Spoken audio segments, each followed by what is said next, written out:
Hello everyone, welcome back. आज के इस वीडियो में हम आपकी क्लास 9th के साइंस के पेपर का एनालिसिस करेंगे, जो कि 941A है। और आपका जो पेपर है त्रैमासिक परीक्षा का है, पूर्णांक आपका 75 नंबर का था।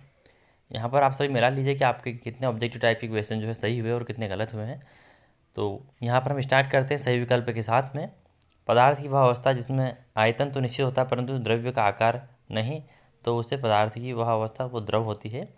न्यूनतम विसरण का गुण किसमें पाया जाता है, मतलब फैलने का गुण सबसे कम किसमें पाया जाता है? जो ठोस होता है वह सबसे कम फैलता है, बहुत ही कम। गैसों के किस गुण के कारण उन्हें सिलेंडर में भर कर रखा जा सकता है?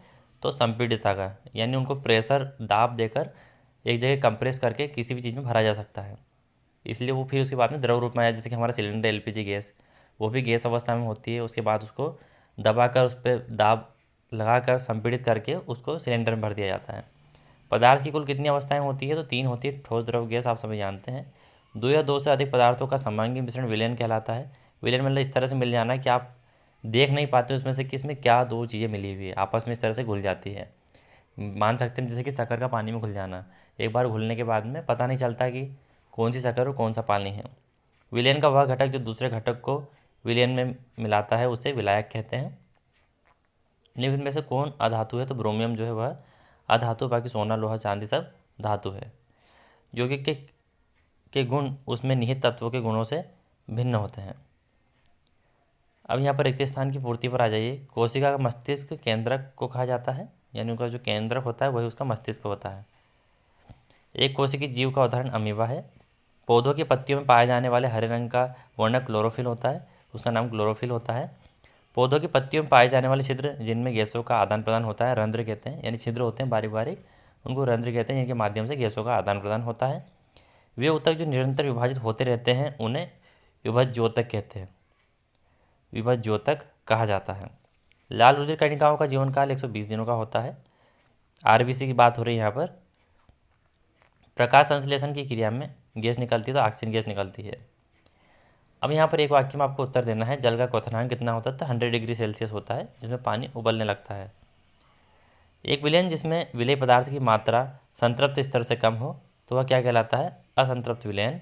एटीपी का पूरा नाम तो एडिनोसाइन ट्राइफॉस्फेट। दैनिक जीवन में विसरण का एक उदाहरण लिखिए। तो अगरबत्ती की सुगंध का फैलना, ये विसरण का एक उदाहरण है। मरुस्थलीय पौधों में किस प्रकार के रंध्र पाए जाते हैं? तो शल्कयुक्त रंध्र पाए जाते हैं। और बल का मात्रक आपका न्यूटन है। किसी वस्तु की अवस्था, स्थिति, गति, आकार या आकृति में परिवर्तन करने के लिए किए गए प्रयास को कार्य कहते हैं। सही जोड़ी पर आ जाइए। कॉलम ए को कॉलम बी से मिलाना है। तो वेग जो है आपका स्टार्टिंग से आ जाएगा, विस्थापन बटे समय। दूरी जो है ये बी वाला आ जाएगा, चाल। त्वरण जो है यहाँ पर आ जाएगा आपका 3rd नंबर का जो है वेग में परिवर्तन को बोलते हैं त्वरण। गुरुत्वीय त्वरण किसको बोलते हैं? तो स्वतंत्र रूप से गिरती वस्तु। और F बराबर ए में यह जो आपका गति का द्वितीय नियम है। इसके बाद क्रिया प्रतिक्रिया में आपका आ जाएगा एच वाला, जो कि नीचे है उसी के सामने वाला, देखिए यहाँ पर कि क्रिया प्रतिक्रिया, इसमें आपका आ जाएगा गति का तृतीय नियम। और गैलीलियो वाला आपका टेलीस्कोप सामने जस्ट हो जाएगा। और जड़त्व मतलब आपका हो जाएगा ई वाला, यानी गति का प्रथम नियम। तो यहाँ गति के तीनों नियम भी दिए हुए हैं।